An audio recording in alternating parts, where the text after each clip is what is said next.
OMAR ISUF here, and in today's video I'm going to answer your questions, your most important questions you asked me on my Facebook fan page. I'm going to attempt to take less than a minute answering each question, giving a clear, cohesive answer. Let's get started. Question number 1. Nice lats, Omar. Thank you. That's a compliment. What's the best exercise to build wide lats? Well, vertical pulling, smart isolation exercises, and learning to properly activate your lats are the 3 key points for building wider lats. In general, vertical pulling is superior, so pulling down as opposed to horizontal rowing or pulling for building your lats.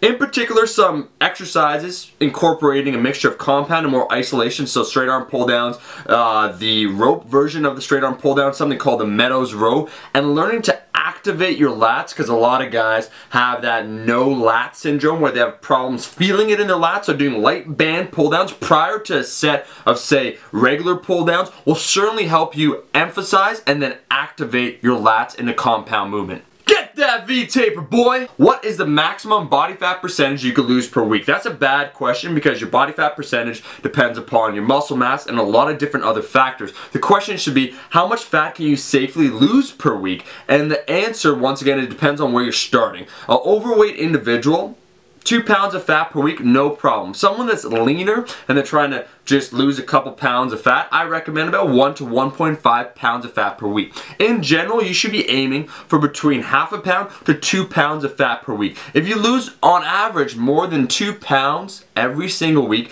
it might mean more than just fat and water and so forth. It might mean that you're cutting your calories too low. On the other hand, if you're not losing fat on average at all, then perhaps you have to drop them. The sweet golden range is 0.5 pounds to 2 pounds of weight loss per week, once again on average. Bust out your calculator. On average. How often should you attempt a 1 rep max, if at all? Great question, Ross! He's my t-shirt designer, makes all these great t-shirts. Let me answer. So, not frequently. Because a 1 rep max is a great indicator of your current strength, but it also is training on the central nervous system. For beginner and intermediate lifters, there's a high risk of injuring yourself. What you should do, I recommend waiting at least 4 weeks, more like 8 weeks. When I did my deadlifts and I was testing on my max, in 1 year, I tested it out 4 times. The key is safety and testing it when you feel optimal, when you think you've actually made progress. So for most individuals, testing a 1 rep max at the start of that workout every 8 weeks is not a bad idea. Just remember, always obey form.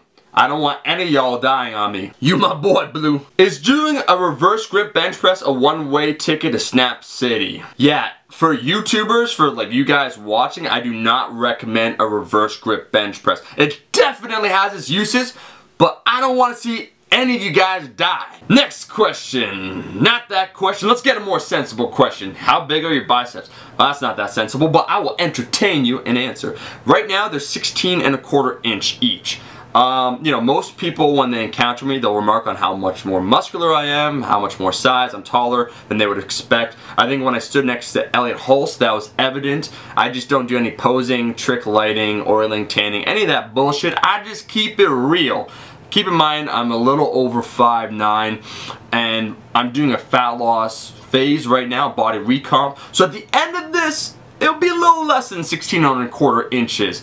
In the future, after the phase is over, I'll be working on some of my lagging areas. I've currently been working on smashing my strength goals, which I have, performance, getting lean, and building overall size. Sometimes when I deadlift, I hit the bar on my shins. Why is that? Is there an easy fix to this? Well, first, shin scraping, where it's going up on your shin, is okay. You're keeping the bar close to you. But what I think you're referring to is the fact that your hips are too low and the bar is too far in front of you, which makes for too much dorsiflexion, so your knees bending too far forward and you're hitting your knees.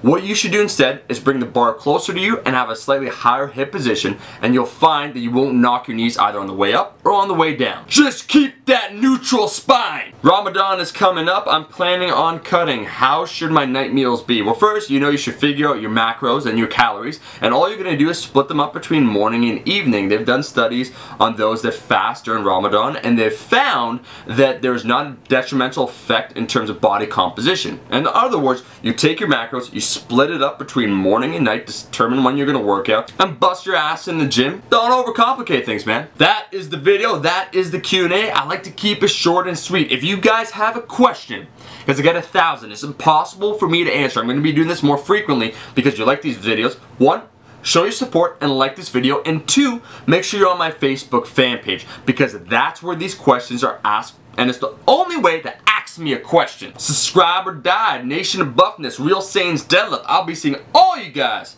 in the next video. Keep calm and press the fuck on.